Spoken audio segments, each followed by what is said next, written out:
J-Weeks Entertainment presents Black to the Basics, the People's Podcast. J. Irvin, C. Jizzle, J. Weeks.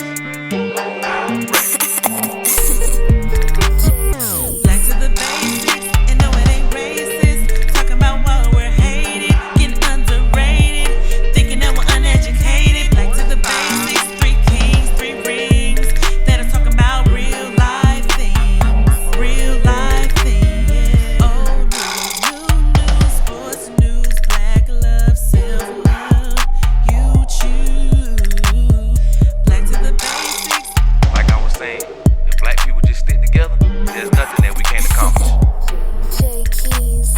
Every day we fight for this life, trying to do good for our people, praying that they don't take our life.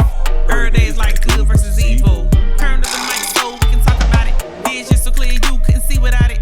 It's time to get black to the basics, all about the culture of all the black faces. Hey, what's going on, y'all? Let's do it. What's going on, people? Yeah. It is Black to the Basics, aka the People's Podcast. I am your host and 1/3, Mr. J. Weeks, aka 52 the Boss. Here with my man. It's your boy C. Jizzle, aka Mr. Brainhead Heat, Florida born, Georgia raised, representing the purple and gold today. What's up, fellas? Ooh, who else we got over here? It's your boy J. Irv, man. VA all day, 2 up, 2 down. You know what it is when I'm in the town. Y'all got a lot of AKAs. The Different Nah, aliases, that's true. That's it. Jizzle C. Jizzle, aka Mr. Brainhead Heat. How y'all feeling today, man? Feeling awesome, my brother. Good. Well, I thought you were about to say you feeling sick. Oh, no. We ain't talking about that, bro. We ain't going there. Today's a good day, man.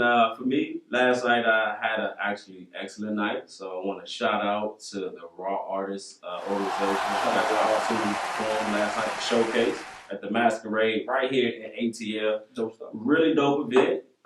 So yeah, I'm feeling good. You know, that kind of boosted me a little bit, put me in a better mood. You know, it's a lot going on in the world. What's going on with you, CJ? Well, I am, sad about what we got going on with the coronavirus and everything spreading like it is. But I am excited to say that I got 2 weeks that I can work from home, and I ain't got to drive to that job, boy. So appreciate that. Thank you. Well, I'm just excited to be back here with y'all, man. It seems like it's been a minute, you know what I'm saying? Man, You know, we just sit together. We love you too, bro. See, this is why we can't elevate as people. You know what I'm saying? So, like, you give your man a compliment No, now. I I'm soft. appreciate it, man. No, I'm not saying you soft. No, that's what I just heard. You know what I'm saying? It's all So, good. I mean, since you in a real, good mood, what's up with the gummy worms? Bro, I already, you know what, man? Listen, I've already paid this man, okay? I told him I was gonna have something for the day, man. Hold on, cuz. Uh-oh. Okay. Ooh, he See him? This is what my man he's talking about. So people who can't see, Yeah. and who've been following for a while, Irv Some had the opportunity. I shared some of my gummy worms with him, and he never paid me back. But 2 months ago. today, for 2 the months people ago. that you see this, you actually pay. I'm excited. So this is how I was, ganked. Okay, so I did pay my debt to Lady Weeks. Okay, Let's count. it does count. You know what I'm saying? Because that's your, you know what I mean? No, Yes, she's a representation of you. So if I gave her the cheese, that's your money. but even if you gave me the money, it's you got to pay the same. All right, credit. so going forward, we should not hear nothing about gummy worms. I gotta get. I'm sorry. Let's Go do ahead. The ones you bought, they was on clearance. They had little orange tag. I paid full price for them joints. So what you saying is you need some chops. I appreciate. No, it. I'm You just so need I some bet not hear nothing about a gummy worm, gummy bear. So I just knew we was gonna hear about the gummy bear. So I came today bearing gifts for the Oh, fellas. I appreciate it. And I told these boys I got the good ones. And I told these boys they gonna take these For gummies. the They gonna eat listeners, these you got gummies. to gold bear. So I'm excited. Upper echelon. It's not even a good day anymore. It's a great day. Yeah, it's So a great day yeah, because it's that's a great your gummy day. worm. I'm excited. Let's get it. I'm in a good mood. Yeah, you So should. I mean, other than that, how y'all feel about this coronavirus going on? Man? What's up with that? Just to kind of see that it's really not hitting people that look like me, like it is the rest of the world. It hasn't really hit home yet. Right. Now, if that changes, I may see it differently, but, I feel like, we got more problems with heart disease, diabetes, it's just the regular flu. I think It ain't going on right now. I was watching Undisputed with Shannon and Skip, and he was saying Great show, by the way. Shout out. Love that show, yeah. But Uncle Shay Shay was talking about how that kind of that same thing, like when things we don't have someone that we know or affect us immediately, sometimes we kind of overlook things. But I do like the precautions that they are taking. My only concern is like with the 2 weeks being out, like I think employers should have something for those that can't work from home, like some type of vacation thing where they don't have to like max out on their vacation or whatever. I think that would be dope. And you've been to the grocery store, man? It's no grocery store. Yeah, it's just a store. It's a Yeah, liquor store. but you know, it always ties back to what I say, man. Social media, dog. Like you got to do your research. I think people when it first started out, it was more like a joke. You know what I'm saying? Then social media got a hold of different, you know, stories, different rumors. That now you can't find, Like black you know, people can't get the coronavirus. formula, you know, I got toilet tissue. So it's Gotcha. like, you know what I'm saying? Then, you know, you just got to take the necessary precautions, man. And then there's stuff that you should have been doing already. Like, No, you know, true. I work in the healthcare field, so you got to, you know, I always have to wash your hands, sanitize. So, you know, here's the thing. The hand sanitizer aisles are empty, but their soap is still on the shelf. So, Good. I heard the sanitizer don't even really stop from so, catching on your hand. and then like the mask, like, you know what I'm saying, unless somebody like spits on you or like directly coughs in your face, you walking around with that mask is not going to stop you from getting the virus. So with you working in the healthcare field like that, have you seen a shortage in masks and different things like that at the hospital? Not really. I haven't personally experienced that, but you know, a lot of people have been calling like what I do for a living, like, hey, can we get masks provided and stuff like that? But here's the thing, like a great point, like my boss, he had to go to the emergency room with his daughter, and people had on masks and stuff like that. But you actually go in and check in through the kiosk. Nobody was wiping down the kiosk. So here's the thing, you got the mask on, right? If I have it and I go punch in my information, you touch it, you gonna get it too. So that mask didn't do nothing. So people, please do your research before you That's get it. That's my biggest point. I definitely feel like we need to not only just kind of rely on social media or just hearing it from someone else, because you know it's like when you just play the game telephone. I may start off saying one thing, by the time it gets to CJ's and then it get to Herb, it's like it added 3 things on it. So definitely we want to research, but you know, make sure you're taking all the necessary precautions and take it serious. Yeah. Because like you said, it may not affect someone you know immediately, but you know, you still want to be aware of what's People are going still on. dying out Definitely. here because of the situation. So I think, like, you know, do your research, be precautious, and then, you know, you should be clean anyway. So, Wash your hands. wash Anyway. more than that, but you know. Yeah, wash more than that, of course, but at the basics, wash your hands. Hands be Allow them clean, 20 seconds, the armpits. whole hand, not just the palm. No, I got you. Stuff that you learn when you were a baby, you know? I got a beef to pick with you though, dog. Okay, You know, what's today is Friday, you know, the Uh-huh. 13th. That's right. No Jason shirt. I had it Shout on out to Jason Voorhees. No, so I had it on last episode. I had my Jason shirt on. You did. I did, and I had the Freddy Krueger and Jason shirt on the week before that. No, show us sure. show us the tattoo you got on your arm. You want to see my? No, Jason. Nah, show you Jason. So, you know, if it's not something like that, then, you know, I always wear something of, you know, my brother's clothing line, man. So, Cool. you know, right, you know, shout out to, you know, my brother Kyle, his clothing line. So, you know, even though it's my brother, I still pay for my own stuff. As you know what I'm should. saying? Man, you a good dude. But I want people to understand that, like, you know, just, like, black owned doesn't necessarily mean free or cheap Yes. or I need a discount. True. Support your people. True. Yeah. Shout out to that. Let's go. So, you know, before we start any show, we can't really start until we first educate the people. And you know we got to lean to my man C Jizzle to give us that black fact of the day. Let's go. What we got today? Let's go. So I have a few facts. Okay. All right. And this is going to tie in directly to what we're doing today, fellas. Mm-hmm. All right. Some of these things you know, some of these things you might not know. Okay. Fact 1. During the 2015 through 2016 school year, black students represented only 15% of the total U.S. student enrollment, but they made up of 35% of the ones that were suspended. 44% of them were suspended more than once. 36% of the students were expelled. The U.S. Department of Education concluded that this disparity was not explained because the kids of color was misbehaving. It was just a lot of bias, just bias, just because. All right. 2, in New York City, 88% of police stops in 2018 involved black and Latino people, while only 10% were white. And of those 88% that were stopped, 70% were completely innocent. All right. Number 3, in a survey, 15.8% of students report experiencing race-based bullying or harassment, Research has found significant associations between rational bullying and negative mental and physical health in students. So you get bullied, you're going to have problems, right? Right. Number 4, from 2013 to 2017, white patients in the U.S. received better quality health care than about 40% of black patients. 5, black Americans are more likely than white Americans to be arrested. Once arrested, they are more likely to be convicted, and once convicted, are more likely to experience lengthy prison sentences compared to the white man. Very true. Black Americans, this is 6, black Americans and white Americans use drugs at a similar rate. All right, we all know that. But black Americans are 6 times more likely to be arrested for it. Number 7, on average, black men in the U.S. receive sentences that are 19.1% longer than those of white men convicted of the same exact crime. Number 8, in the U.S., black individuals are twice as likely to be unemployed than white individuals. Once employed, black individuals earn nearly 25% less than their white counterparts. Number 9, one U.S. study found that job resumes with traditionally white-sounding names receive 50% more callbacks than those with traditionally black names. Oh, I'm good. Right, so yeah, y'all good. I'm good too, but y'all know my government. You just keep calling me Cleo. There you go, that's it. All right, and then my last one. In the U.S., black workers are less likely than white workers to be employed in a job that is consistent with their level of education. We go to school to get a degree, and then we ended up doing a job that doesn't even have anything to do with the degree. So those are my black facts. So give us a summation, sum of all of that. If we were to just leave it every day, what would be the takeaway for us that you want to leave the people?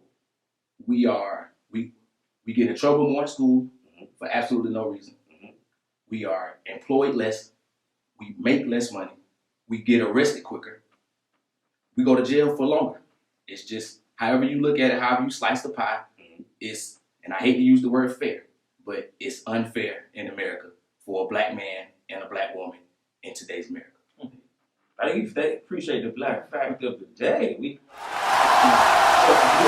us a lot to think about that. I had to hit it, man. I had to bring that heat. And AKAs again. And of course, you know we got to keep our ear to the street. We gotta listen to my man Jay Herb to give us that word on the street. 4, 3, 2. Correct. My man, he done dropped the whole. He done brought the heat the last few, so I had to just. He dropped the heat, but listen, I dropped the gummy worm, so I'm good. all his words. Nah, right. All right. So let's get to the world of the street, man. So I don't know if you watched that show, the new show on ABC with For Life. Oh, 50 show, right? 50 joint. Great show, by the way. But this ties kind of something like that. So, man who spent 10 years in prison is now an attorney helping wrongfully convicted prisoners, right? Jared Adams was wrongly convicted of sexual assault for which he served 10 years in prison. Has now become an attorney and has opened his own law firm in New York City. His primary goal is to help other incarcerated men and women who have been wrongfully convicted like he was before. So that's seeming to become the trend. A lot of, so he's out now, right? He's out now. Okay. He's an attorney, and he's basically, representing people in similar situations like, hey, that may not be able to afford a lawyer, or, they got the loophole. Right. Just, so I think that's dope that, people are taking the time while they're serving time, fight their own. Do you know if he had any type of, I guess, as a consultant as far as for 50 show? No, this is. Oh, no. Oh, he's not the same guy. He wasn't. No. Oh, okay. Now, the gentleman that actually that show is based on, okay, that's a real, real situation. So this is another brother. This is a whole nother different, other different case, man. Okay. And the crazy thing with him was Adams. He was only 17 years old when he was sentenced to 28 years in prison, and it was reduced by 10 years. Then he was completely exonerated in 2007. So how many years did he do? He did 20. Well, he got 28. It was reduced to 10. So That's for something At 17? 17. So for something that I he can't even that he pause it for 10 minutes. Let alone. I enjoy being able to open and close my front door. Exactly, man. I'm not willing to do no time unless I have to. That's protecting my family, or that's it. Other than that, y'all keep your jail cells up. Nah, I'm good. I don't know if you got another one. Have y'all seen the movie Brian Banks? No, but It's so good, and it's very similar. Now, it wasn't a black guy who was the lawyer who had his team that got people out. But Yeah. like just seeing people do that kind of work, and then like this guy that from the movie, Brian Banks, he didn't even charge. He doesn't charge any of his clients. He's gotten most so of he's doing it pro bono. He's doing it pro bono. Wow. And just to see that people dedicate their time and their life to helping people that are wrongfully convicted, like a lot of us are. Not to say everybody ain't wrongfully convicted, but there's a lot of us that are. So shout out to everyone who you choose that profession. That's big ups. So I appreciate that. I do have another one. Oh, You know what I'm saying? I don't, hey, brother. no, it's all good. I didn't want to leave the ladies out. You know what I'm saying? It's still we honoring our women. So Women's History Month. right. So National Black Doll Museum to feature Barbie and Ebony Fashion Fair in new exhibit. Okay. So the National Black Doll Museum of History and Culture, the only museum in the country whose mission is to preserve the history of African Americans through the art and craft of black dolls, will spend 2020 telling the story of beauty, culture, and empowerment in its newest exhibit vibe, right? They will be releasing the first black Barbie doll, right? It's going to be showcased, and the good thing about the keynote speaker is the person that actually designed the first black Barbie doll. Her name is Kitty Black Perkins. She's going to be the guest speaker this year. Her name has black in it? Mm-hmm. Oh my goodness. Yep. Kitty Black Perkins. The exhibit opens in May with the annual Mother's Day tea held in Randolph, Massachusetts. Okay. So I think that was pretty dope. You know what I'm saying? So once again, shouting out the ladies. Shout out. Yes, sir. Still shining. Yes. Still shining for Women's History Month. So that's definitely dope, man. You came with something today. Nah, not really. Proud of but, you. Proud of you. Now, the black dolls, now, I don't know. I guess just growing up with my little sister, she just always had black Barbies. I didn't really realize that it was, What if you go into the store now, right? Even like for instance, like with my daughter, right? When she goes to pick out a toy, I got two. When you go to the store, you look at stuff like that. You don't really see a lot of think about it. Like there's not a lot of black princess dolls. That's true. Like I think it's two Disney. Well, I mean, just a lot of any type of dolls or any type of toys. And when they like make the black dolls, they don't look, they don't give them the love that they give. You know what I'm saying? see, I ain't been down that section in a while. My daughter's old and my boys ain't doing nothing like that. Yeah. So I don't have a choice. I got two. So, You raising queens, bro. yeah, no doubt, man. Shout out to that, man. So today's episode is going to be kind of close to all of us. I think it's a topic I feel like all of us have a little bit of experience in. So today we are talking about being a black man in America. Let's go ahead. That deserves its own. It does. You're right. You're right. Being a black man in America is something that's very unique, and it's definitely something, like I said, it's very close to us, all of us being a black man. Myself being a young black man, you a little bit older. You're older than me, bro. Listen up. Hey, For we those supposed that to be don't- Benjamin Button. For those that don't know, Weeks is older than I am. Okay, and I think I'm For older. People listening, and once you watch it on YouTube, you will clearly see the difference in there. But Well, it's listen, cool. he's upset because my beard connects fully. And Come on now, dog. Come on, It's man. true. No, it's very true. So I was not. Hold I on. told you, I'm two stages away from the empty helmets, but it's all good, But But like the Anthony Hamilton. yeah, it's all good. And completely agree with you. But you are older than I am, sir. Don't look at By 2 years.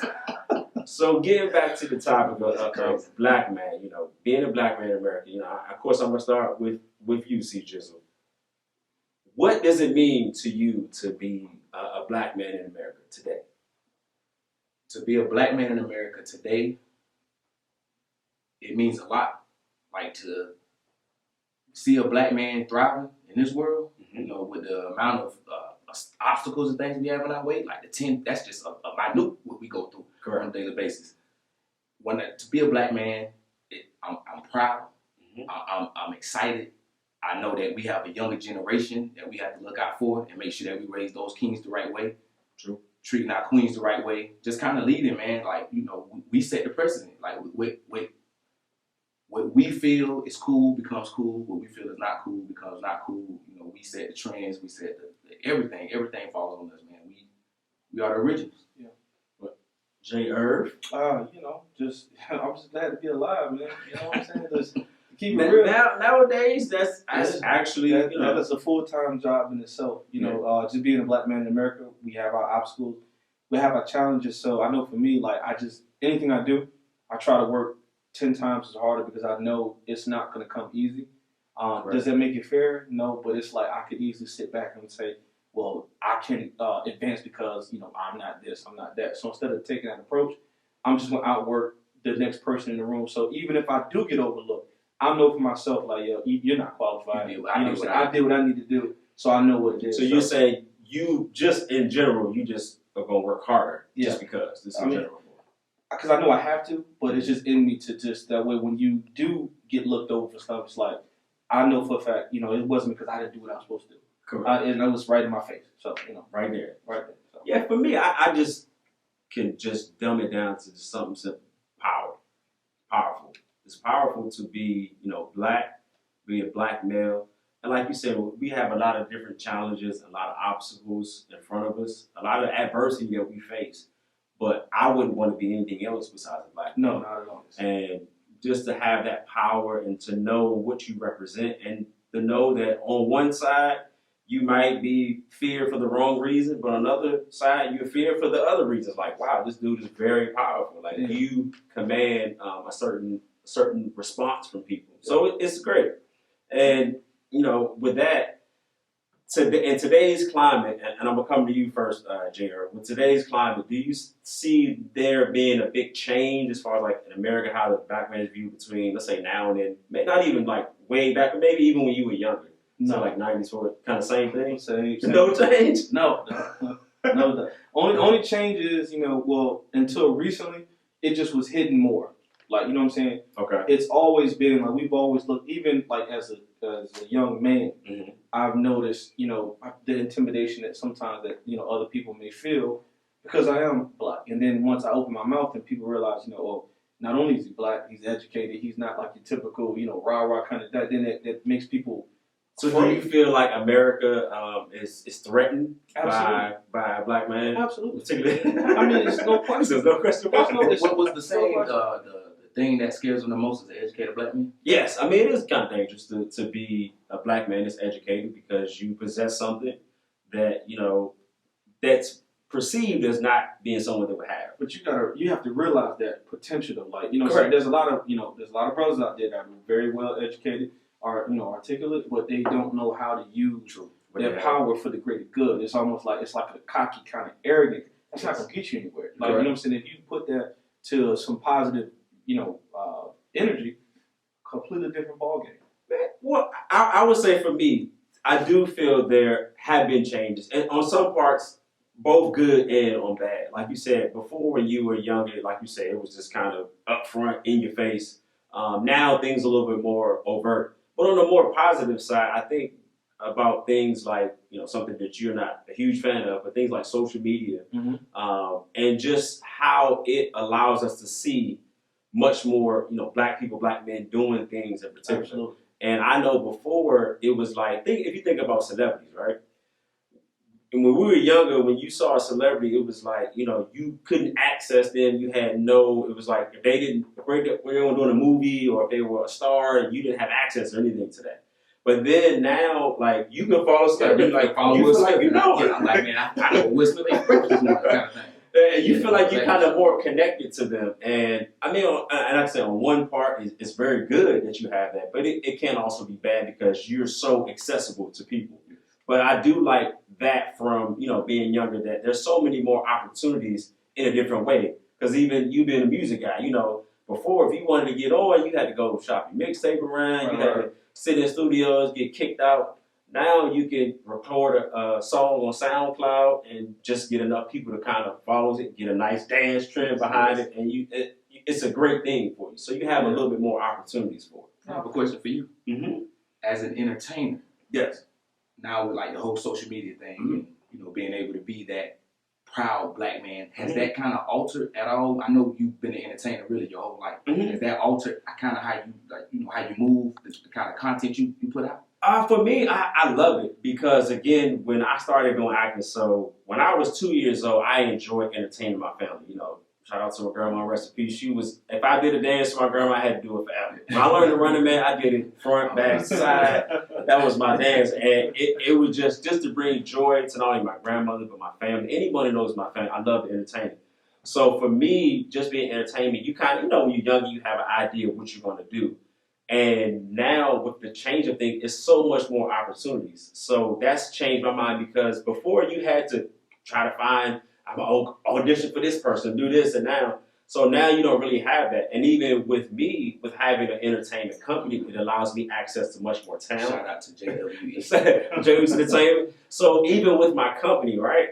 So before, if you wanted to have a play or anything like that, you had to try to find a way to find actors and different things. Now I can go to social media, hashtag actors in Atlanta. Have access to that. So I definitely feel with the change of things now, it has changed my perception, because now it's almost like I was looking at myself like, well, why aren't you doing the things that kind of make you happy? And my views are different when it comes to like the workforce, right? I feel like a lot of people work jobs that there may not be, they don't really enjoy doing it. But now, like I said, when everything changed, I feel like you have access to kind of do much more than like our parents do. Yes. Right. So in that sense, like, your dad probably didn't have the same opportunities you have now. And sometimes we don't really capitalize on that because we're kind of so used to seeing it. It's like, it's here, like, I'm not going to look at it. But do you think there's been a change, like I said, from before and even to now, so when you were younger to now? I do think there has been some change, but to kind of get on Irv's point, things really haven't changed much. It's just now that we're seeing it, things are being recorded. Like, Correct. Back when Rodney King, when he got beat, like, we're seeing that more and more and more. Yeah. And that was kind of, when you saw that on TV and see that, it was horrifying. It was horrifying. But now it's like, if we saw that, it'd be like, there it goes again. Yeah, I think we are Yes, desensitized to it. We desensitized. see it so much, it's like, it doesn't even affect us now. It's like, if we would see something like Rodney King, I remember watching the trial on Yes. TV, and it was all these different things. But now, like you said, that's like, you see that on your lunch break. Yeah, exactly. Go back to work. Another. But even just like for now, where it's 2020 now, and states are now passing laws where employers can't discriminate against your hair. Mm-hmm. Back in the 80s, if you walked in with some dreads, you weren't getting a job. Now, still kind of that way today, but it's like it's not as bad as it used to be. You can kind of we can be more of ourselves, and it's more accepted at this point than it was. Let's say because back in the day. it's a trend now. Yeah, it's That's true. why. Exactly. I can't disagree with you. What were you saying is a trend? Like, for instance, like the hair. So when I was coming up through middle school and high school, like I said, one of my favorite ball players was AI, right? Shout out to Yeah. Shout out to So the legend. I had cornrows, because of AI, all the way up until like I was getting ready to go to college. So I remember my dad was telling me, like, look, son, like, I know you may not want to, but if you're not going to play ball professionally, you're looking at getting the workforce, you might want to entertain cutting your hair. So I cut my hair. You know what I'm saying? Like, I cut my hair because I wanted to get in the workforce. But now it's like it's a trend because just like fits like dreadlocks, stuff like that. All races kind of try to do So you have to have your own dreadlock version of cornrows. So it's not looked at the negative thing because everybody's doing it now. So it's like I said, man. I don't feel like it's changed that. Well, I don't feel like anything's really changed. The only thing is we are more aware of what's going on. Correct. And I think we have a lot more positive people trying to push it in a different direction versus we're no longer settling. Like the stuff that's happening, it's like Good point. We used to be like, oh well, whatever. But now it's like, well, wait a minute. You can't do that. I can't do that. So like we're now speaking up for. So what do you think? Since you said we're not selling, what do you think has kind of evolved that change where we're like, hold on, like, not about to let this ride? Because I think more and more people are starting to really realize the power that we have as Black people, and Good point. our generation, or our generation is not afraid of confrontation. You know what I'm saying? So we want all the smoke. We want all the smoke. Professional smoke, but what I'm saying is like back in the day, like like people that were older, they were like intimidated by like certain stuff. You know what I'm saying? That was going on in their communities. Now it's like we are taking more of a stand. Like, hey, if you're gonna do that to him, you got to do that to all of us. You know what I'm saying? So from that standpoint, I think that's what the difference is. But especially with 45 in the office, you see it more out in the open now. Like they just don't care about us, but we're doing something about it. I want to tie in with both of you all said.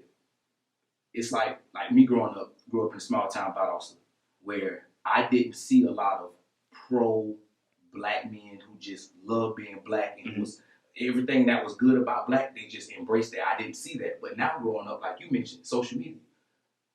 I can get on social media and see a million dudes that feel just like I feel. Mhm. So now I'm justified. I'm stronger. I feel more united. Like, you know, so it's like you said, it's still the same thing, but it's so many more avenues now to see people that are like you and like-minded. So what was the switch for you when you decided, like, okay, this is going to be, I'm going to be about my people, for the people? Like, what was your switch? Like, what changed for you to make you have that perspective? Because growing up in a small town, usually your views are going to be different than someone growing up in a much larger city. So what did it for me was I was working at a German restaurant. I'm not even going to give them the name of the restaurant, but I was working for a German restaurant, and the owner of the restaurant said, all black men lie, cheat, and steal. And He said this to you? He said that to my face. And this was the other people standing around. You know, he made it known he did not like me. Mm. And that was my first time, even coming from a small town, kind of experiencing that. I know in Valdosta, I would say it's a good mix. And me personally growing up, I didn't experience racism like that until that point. And it made me want to be such a great black man. This gentleman ever hears this podcast and sees, you know, all black men don't lie, all black men don't cheat, and all black men don't steal. Right. You know what's crazy? I'm glad you mentioned that. So I actually have something pertaining to what people think about black males, right? Okay. Now, here we go. Top 10 adjectives selected by Princeton undergraduates for each time period, right? Mhm. I'm going to give you all some dates and I'm going to give you all some words.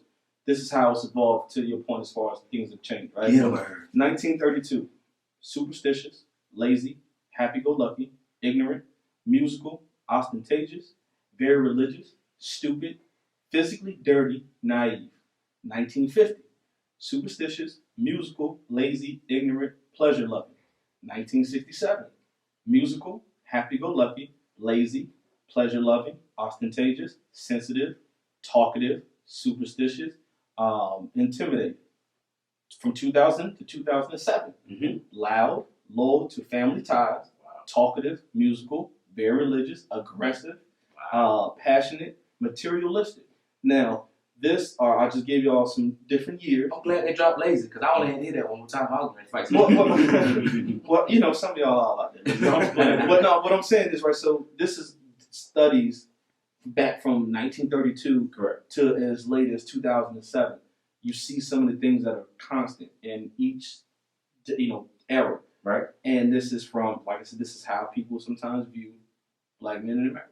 So it goes back to what you were saying, like all black men lie, steal, cheat, and whatever. Like this is how people view us. You know what I mean? So what do you think we could, as far as, can we change that narrative, or is it kind of, do you feel like it's not worth it, or it's just like, you can change the narrative if people are willing to listen. okay, So people are not really people are not willing to listen okay, until something drastic happens where now you have to depend on all races. Like, for instance, this coronavirus situation. Like, I was reading some other, earlier today, where there's a team in Canada, a group of doctors from all different nationalities, right? They basically have isolated the actual virus, and they're working on a vaccine or a cure. okay. You know what I'm saying, for it. But it takes stuff like that to unite everybody. Like, you know what I'm saying? So, it shouldn't be that way. But that's when people are willing to listen. Like, it's no longer I see black or white, infinite crisis. Like, if you can help me, you can help me. You know what I'm saying? So, it's funny, man. Like, I dealt with a situation, like I said, I'm in healthcare. I went to go care for this family situation. As soon as I walked in, they had the Confederate flag on the wall, big flag.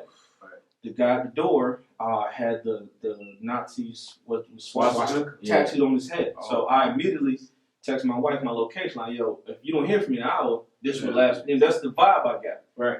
Make a long story short, I went in, and because I was helping their mom, they no longer saw me as a black man. Right. Or like, you know what I'm saying? So the circumstances, The based on the the circumstances. same guy with the tattoo, when I walked out, he shook my hand. It freaked me out. Shook my hand and said, man, thank you, brother. Thank you for providing help. Now, that just put things in perspective. Like, you didn't just see me as a person of color. Right. You saw me as somebody. As a person. Correct. Yes. So, Okay.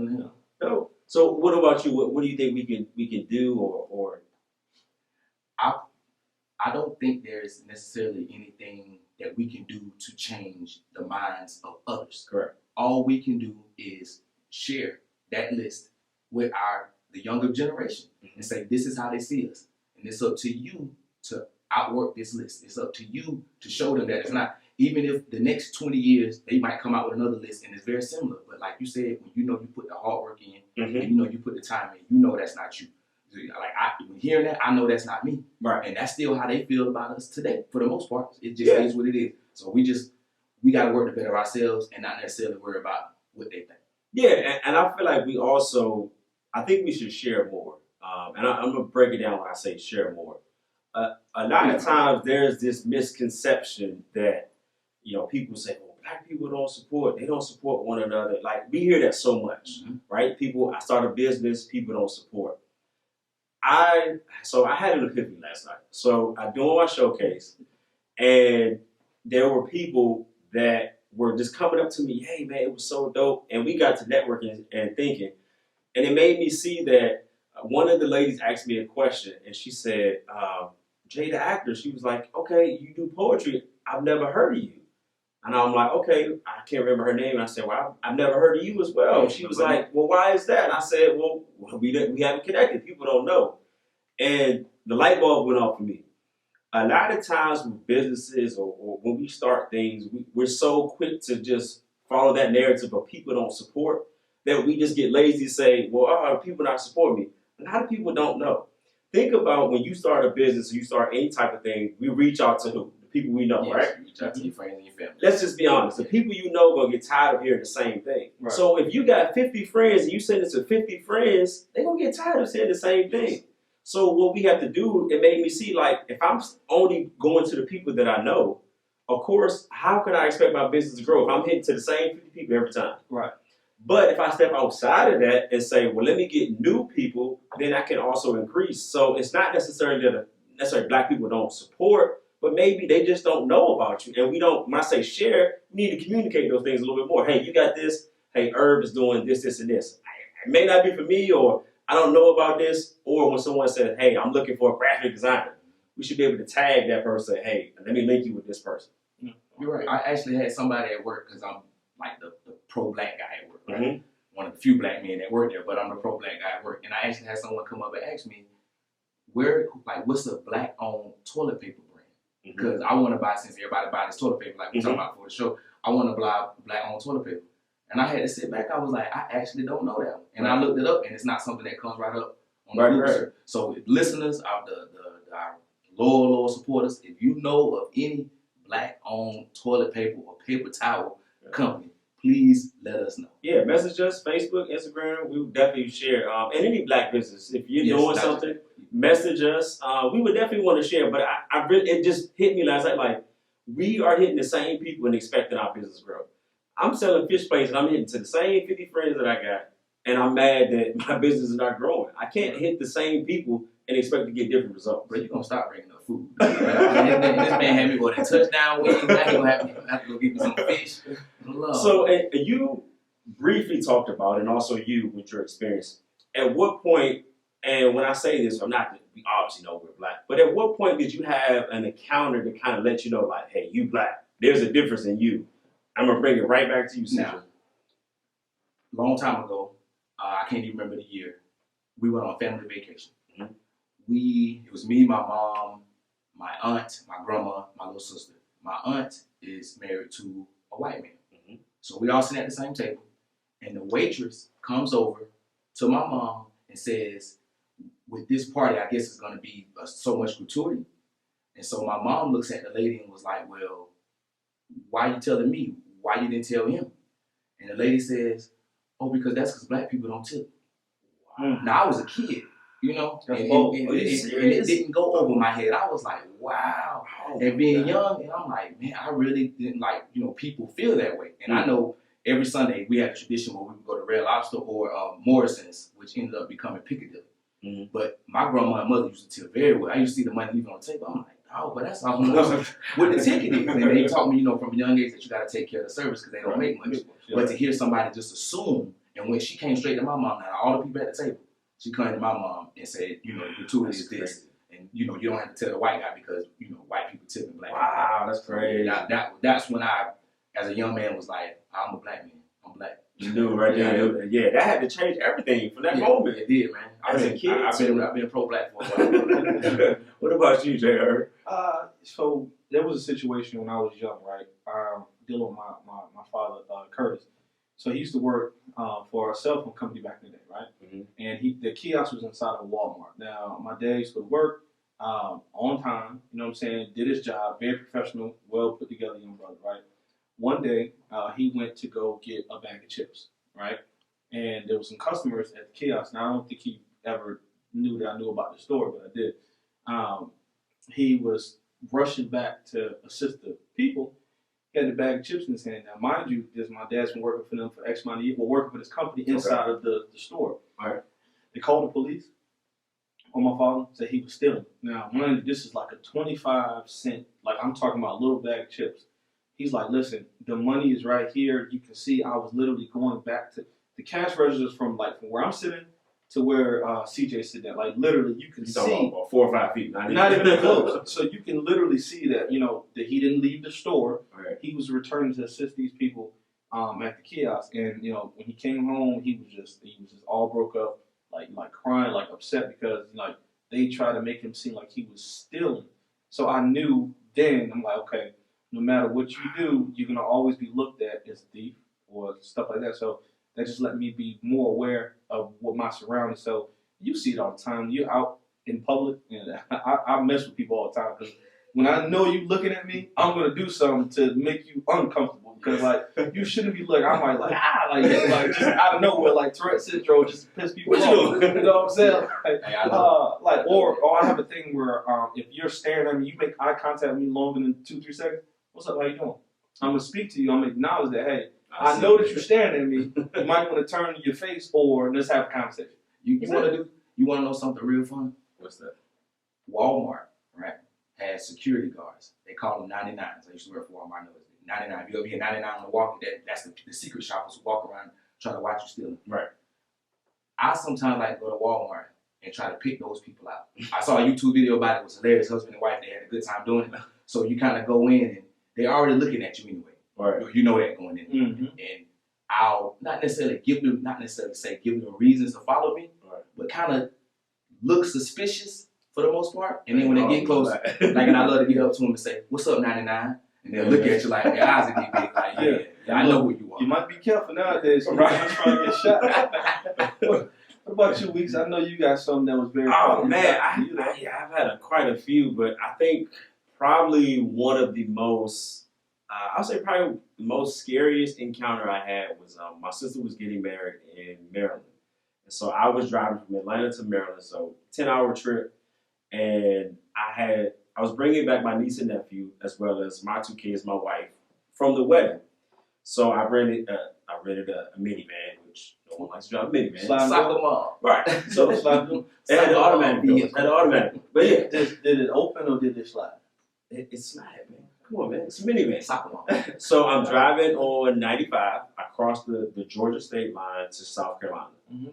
As I'm crossing the line, I see the state troopers lined up, 3 of them, going the speed limit, jamming my Kirk Franklin. It's in the morning. I'm good. I got my Kirk Franklin going. I'm like, hey, speed limit is good. I pass them, and I see they all turn. So being black, you already know when they start pulling out. So me being Curtis, I'm gonna pull over before you pull me over. So pull over to the side, and the guy's like, hey, how you doing? You know why I pulled you over? No, I don't. So long story short, I'm giving my ID, exchanging everything. Cool. Hey, I'm gonna go check. Then another guy comes on the other side. Hey, how you doing? I'm like, okay, this is a little weird. He got his whole little vest on. So he's like, hey, can you step out the car? Mm-hmm. So I stepped out of the car, but during this time, it was right when everything was going on as far as the police. I think it was a little bit after, maybe a few years after Trayvon, but it's a lot of things going on. And so me in this situation, I'm like, okay, I have to call someone. So I had my Bluetooth on me. So I remember I called my wife and I said, hey, just stay on the phone because I don't know what's going to happen. Mm-hmm. So my wife is on the phone, my mother had on speakerphone, my sister, they're recording everything. So as they're asking me questions, of course, my mom, my sisters, my wife, they're all listening and they're panicking. I'm like, hey, you have to stay calm because I have to stay calm. They ask me all these different questions. Where you going? I tell them where I'm going, and it's like, at this point they have me out the car. They ask me, hey, do you have any weapons? Well, I live in Georgia. I do carry a firearm. I say, yes, I do. Give the serial number just in case, hey, it's this, this, and this. Get too much.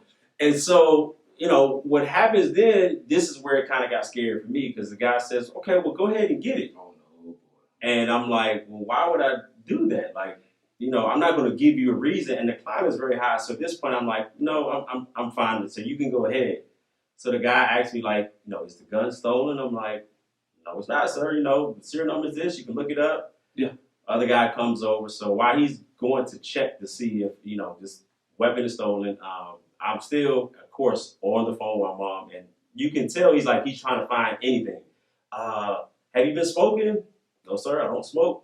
Have you been, anything? He's like, oh, it smells like weed. I'm like, The kids? not at all. No, I don't have it. It's just me. Oh, yeah, that's right. So So what color was the van, first of all? it was just like a regular, like a gray van for it. Okay. So it was. I'm going to tell you why you got pulled over in a second. But go ahead. No. And so at that moment, from actually going from there, it was very, and it was a rental at that on top of it. So it wasn't even like my van. So at the point, it was just going back and forth. And he's just trying to find everything for everything. And everything he said, I'm answering. Yes, sir. I answered correctly.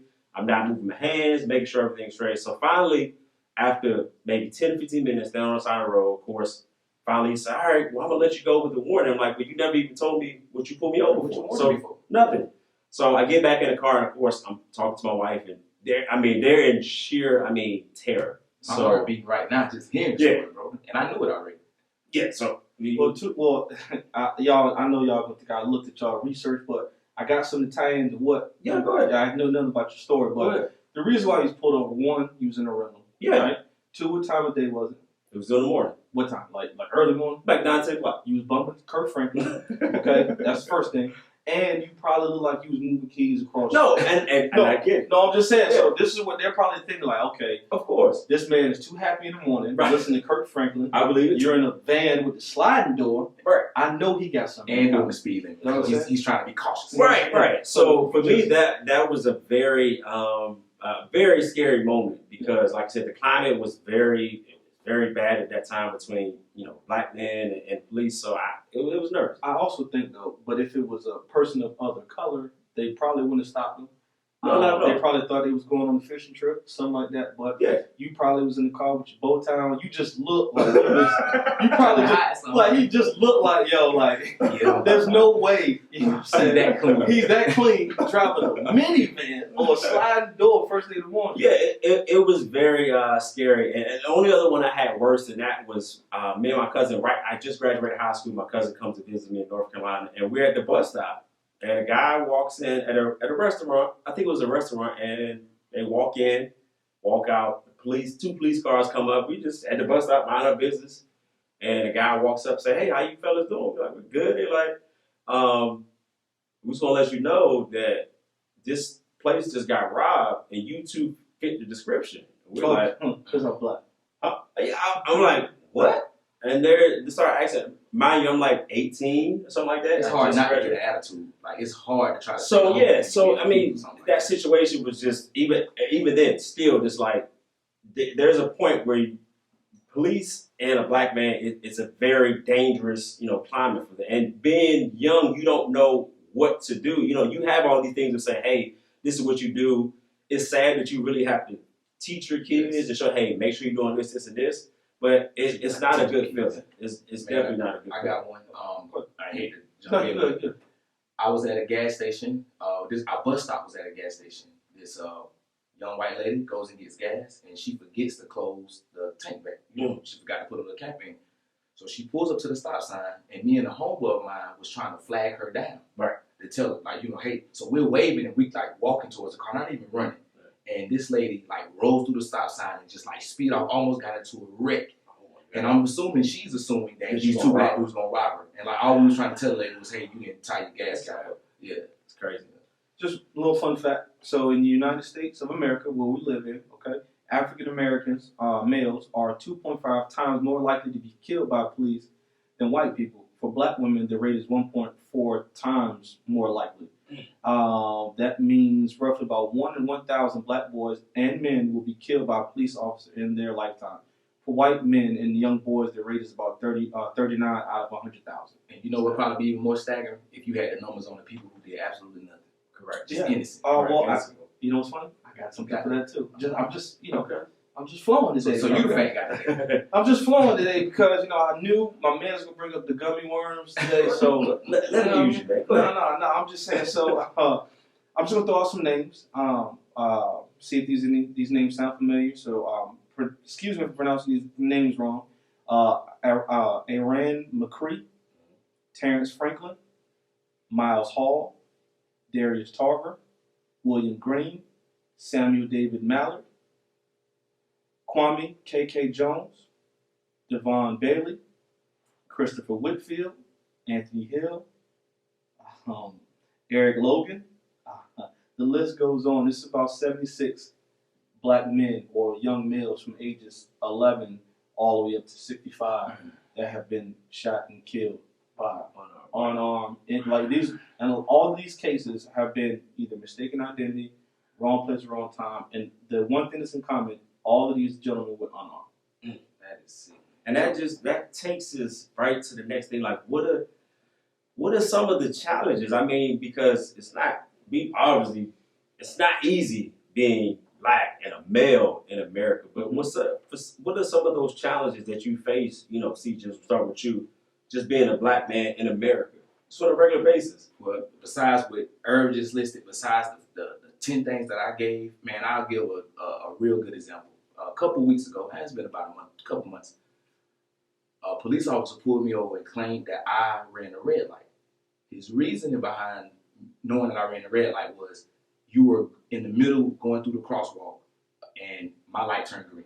So therefore, you had to have run a red light.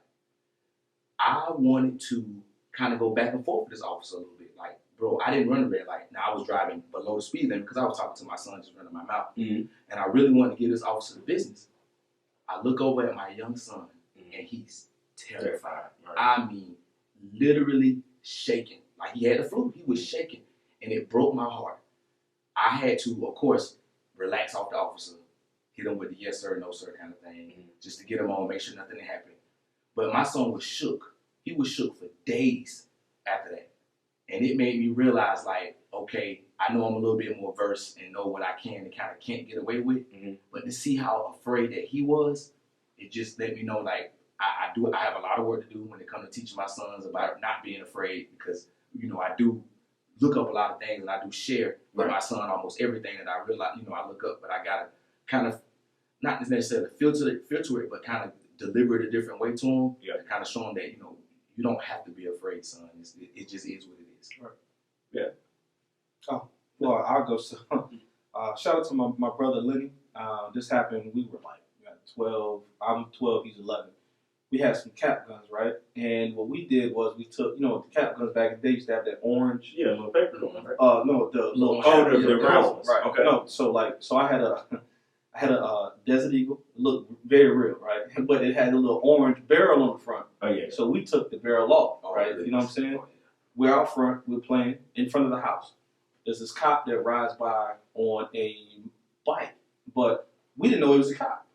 So we outside playing, and he just jumps off his bike with his gun drawn, Oh, my right? goodness. Throws me to the ground because I had the gun in my hand. How old right? are you? I was 12. Oh, my Lord. And he was like, get on the ground, put your weapon on the ground. At first I thought it was a joke. But when I realized it was a cop, he was like, where did you get this gun? I'm like, this is a cap gun, sir. You know what I'm saying? He was like, do you know I could have just shot and killed you? And I was like, at the time, like, no, not really. So he took us home. He was explaining to my father, like, hey, listen, man, this, I don't know where he got this from, but this looks very real. But just that danger of, like, let's just say if that cop wasn't, I guess if that was to happen today, I probably wouldn't be here. You wouldn't be here. But back then it wasn't as bad, but just the reality of, like, this guy, like, literally saw two kids out front playing, and one with 12-year-old, is out front with a Desert Eagle shooting yellow projectiles out of him. You know what I'm saying? So, but it was really real for me. I got in trouble because my dad was like, yo, you realize you could not be here right now. That cop could have shot and killed you. You know what I mean? So, it was real scary. It's definitely, I think along that challenges that I definitely see with it, just thinking that okay, something can happen to me today without me doing anything. Right. It's definitely a challenge when you have to kind of think about, okay, well, I got to make sure I do. It's almost like you have to be perfect, and it's kind of mind-boggling that you think about, okay, I have to make sure I'm doing everything correct because if I do something wrong, then it's going to be perceived the wrong way. And even along the lines of with police and different things, just being able to have to always be lumped in with everyone. Right. It's like if one black person does, if you do something, it represents the whole. But on other cultures or other races, it's not the same thing. They don't get that same thing. It's like, hey, he did it. I mean, if something happens to a black guy, they're gonna put the worst picture of him, and they're gonna find everything that he's done wrong. Yep. So it's very challenging to kind of overcome something because you can have a perfect, do nothing wrong, and the one time that you do, it's like they're gonna blast you. Not only that, they're gonna look at each one of us. So it's not that it can't just be me. It has to be the whole race. Right. So it's definitely challenging to have to almost overcome every time. It's very frustrating when you're even in a work environment having to overcompensate for something. If we're both black. Yes. and you do something, they looking like, oh man, it's like, why can't we be individual? Yes. And I think that also causes issue with us where it's like we almost, I would say hate when it comes to each other, but it's like you kind of want to separate. You're like, I'm not with that guy. Right. If you're having a bad day, you don't have to come ask me what's wrong with him because I don't know. Right. It's like, and that happens all the time at work. I'm speaking for experience. What's wrong with C Jizzle? Right. Why he always angry? I used to hear that all the time. You know what I mean? Like it's very frustrating. People are always angry. yeah, but It's warranted. I said it's warranted. I'm gonna give it to them like they give it to me. You know what I'm saying? Just another thing too, man. Like, so did y'all do the white tee phase? Like, Tall tees? just white tees in general, right? Yes. So They stopped them in our schools. You couldn't wear just the white the tee. crazy thing about the white tees, right? Like, that was how we were identified, like by police officers or any other races. Like, the people that were wearing the white tees, we were easy targets. We the drug dealers. We were just out on the street, not realizing that just was a style. At the time. But we have to be aware of certain stuff like that. So if another person, a group of guys having white T-shirts, it's okay. But if we right now get off this show and go stand on this corner and we all got on white tees, I guarantee a police car will pull up because they're gonna think we're doing something wrong. Well, not even that. If it's three of us together, it's automatic. We have to be doing something that's wrong. You guys lost. Right. Need direction? You don't want to hear that down here. And look, you do not want to hear that sentence in Georgia. I'm telling you. Not in the South. If you hear that down here, you better run. That's a problem. It's over with. You're not from around here, buddy. It's going down. And then switching gears a little bit, right? I want to use this last couple parts to kind of really hone in a little bit better, So, what do you? I'm gonna start with my man C. Just what do you want America to know when it comes to the black man? I'm watching Fox News, CNN. They don't show us no love on there. What do you want them to know? All right, I'm gonna look right into the camera on that. Right. So, America, what you should know about the black man. We are loving. We are passionate. We are caring creatures. We love our families and we'll do anything, and I want to put anything in all caps, to protect them. We need to know that we are respected and our opinions matter. Do not confuse our passion for anger. Don't judge us by our physical attributes and our physical features. Judge us by our hearts and our works. That was got a mic drop on that. You got to follow that. I'll go after. So I'm gonna turn to my man, Jay Week. I'm gonna do shit with the He always told us, man, it's always curved too. For our audio listeners, you ain't seeing that curve in the wrist. I watch YouTube. I'm gonna turn to a man, Jay Weeks. What you think about it, sir? I got you. Yeah, I would definitely say, first of all, that was very profound, very dope. I would definitely say, please, please, please, America, don't treat us any different, than you treat yourselves. Give us the same grace that you give to any other individual, particularly white America. You know, make sure you understand that the things that you adore about another person that is white, we have the same attributes for it. So understand that, and understand that we are individuals and we have a voice. And more importantly, we're really not going anywhere. So you can like it or love it. And honestly, I would just say we're really not our grandparents. So we're not going to sit down. You know, we're not going to go away quiet. We're going to be here. But understand, take the time to get to know us. You know, don't just judge me based off another person. Don't just lump everyone together, and just be open. A lot of times you're very closed-minded when it comes to black men, and we are very loving. We're very fun. I know myself. I love to laugh, have fun, good times. So just get a chance to get to know us is all I would say. What about you, man? Just Come on, bring it home. Go ahead and give us a benediction with that. Just, you know, treat us as equal. You know, we can do anything that anybody else can do, and sometimes do it a little better. So, you know, they don't want to give us or open the door, we will kick down the door until we get our respect. make our own door. Right, you know, and just create your own lanes. And then also, too, just, you know, going back to our people, Yes. you know, everybody's not competition. If we stick together and make sure, like, hey, you know, uplift people, be more positive, you know, we're much more powerful than we give ourselves credit for. So, you know what I'm saying, going to your job, you know, cussing your boss out and stuff like that. Right. You know what I'm saying? But just realize your potential, your power, and we are, you know, and we are great people, and, you know, keep God first. Yes, definitely keep God first. And like you said, to our own people, don't believe that black people don't support each other. We do. Just don't be trying to sell fish dinners for $45 and try to say, you know, I still love you, but, you know, we support one another. So don't believe the narrative that that's the case. And also get back to, like I said earlier, share. When you have something that's great, that's dope, that's black owned, share it with other people. Yeah. Send it to each other on Facebook, on social media. You know, message me, text, share those different things, because the only way we can really know about those things is that we have to share. And also share the knowledge that you have. So people like you, this pro-black, this woke, wake the rest of us up. You would be surprised how many people, like, you would think, like, okay, well, let me be a little timid about my business. Mm-hmm. And when someone comes up to you and say, well, hey, man, I didn't know you had a podcast. Like, Yeah. I done seen you 3 or 4 times, you didn't say nothing. It's like, wow, I didn't know how many people would appreciate it, and especially when you start talking pro-black. You have to be open to that. I know any person I encounter, black, white, indifferent, I'm going to tell you, hey, you listen to podcasts? No, listen. Oh, great. Let me tell you about Black to the Basics, because a lot of times people just really don't know. Why are you saying people don't support? I just don't know. Yes. I'm not informed enough to say, hey, I know about it. But if you give me the tools to say, hey, I'm going to be good. Right. And so the last part I want to leave it to, you know, we want to make sure we leave the young black men, you having 3, yourself, you know, me having 1.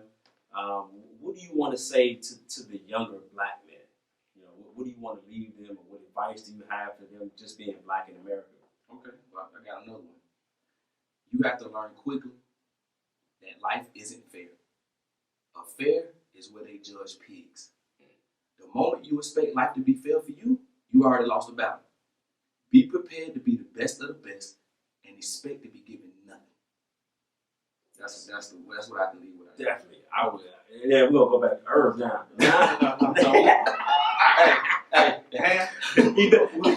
See, just got nervous over here. We're gonna go back to my man, Jay Weeks. What are your thoughts? What do you want to leave the people? Oh, definitely. Definitely to the younger ones, man. Know that you are great. And more importantly, you don't need any validation from anyone. Your dreams are valid. Don't let anyone try to tell you anything different. Don't believe the hype that you got to be somebody else. Be who you are. You are good enough by yourself. You don't need anyone to validate your work ethic, to validate you. And don't believe the narrative that you're just going to be this angry black man. Make whatever decisions are going to be best for you. Don't feel like you have to follow us. You know, of course we want to inspire, but whatever it is in life that you want to do, go for it. Don't wait on the opportunity to come. Take advantage of it now. Everything you have is in you. It's in your essence. So just do it. All right, so yeah, I'm gonna leave y'all with how the young kids say, no cap. I'm gonna keep it 100. No cap. Right. I'm gonna tell you this. So 1, stay true to who you are. Yes. Stay in your lane. Don't let nobody tell you anything different. look to be an entrepreneur. You know what I'm saying? It's good to go to college, get an education, but you do that, come out and try to own something. Start your own business, okay? Invest your money. You know what I'm saying? A lot of people, they don't talk about that, but if you make smart investments at a young age, like if I knew the stuff I knew now, in 2021, I'd be in a completely different situation. Last but not least, I know it's hard to take advice from the older people, or but find you a good, 3 or 4 brothers that are older than you, that's been through some life experience, and just listen. Take, no bones initiative. Yep. Take the good, spit out the bad, and then just use that and apply that to your life. Because if you do, you'll be much more further than what you, thought you could be. So, Hey, just shout out to And now the time has come to my absolute favorite part of the show. Tell them why you mad. Question. I'm gonna tell you why I'm mad. You know what I'm saying? I'm gonna tell you why I'm mad. I'm gonna tell you why. Today's Tell Them Why You Mad is brought to you by Mr. C. Jizzle.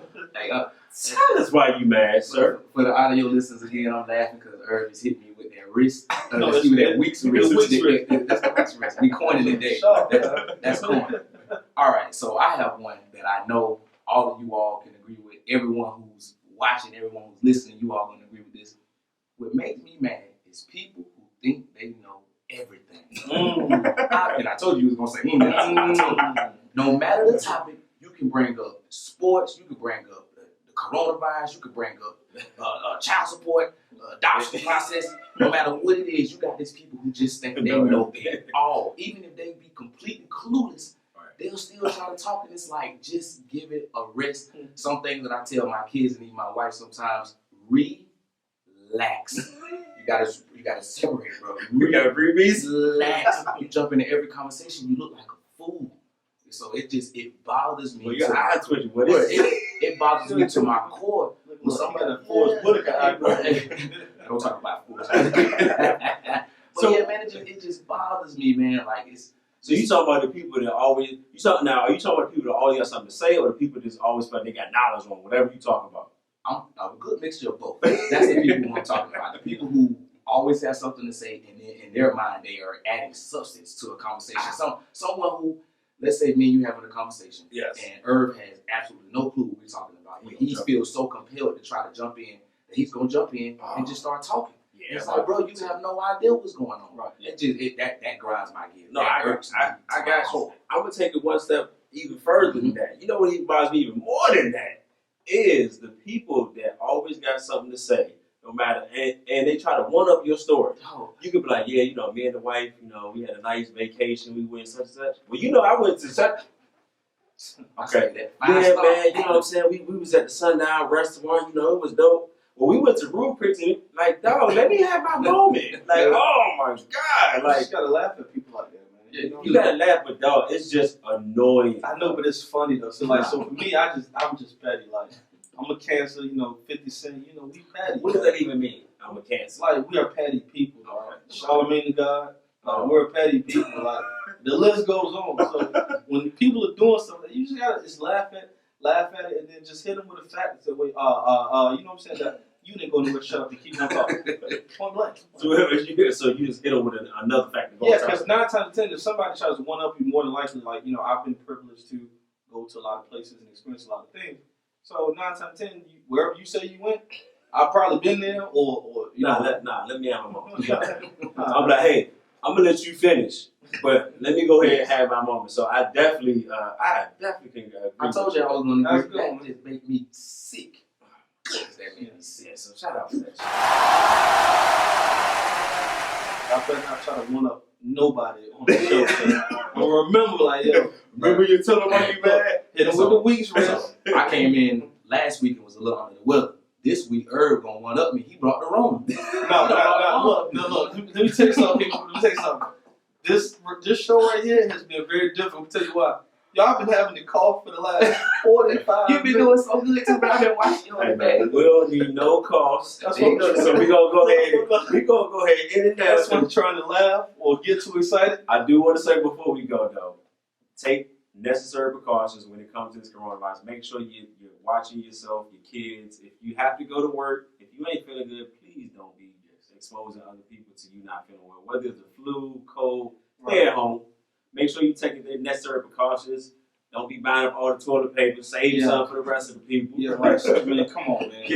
Get the Lysol and definitely, make sure you hand sanitize as well. And wash more than your hands, man. You know what I'm saying? And that's how we gonna leave Wash it, more man. than your hands. Catch y'all next week. Thank y'all for joining us. Black in the Bay. Let's get it. Y'all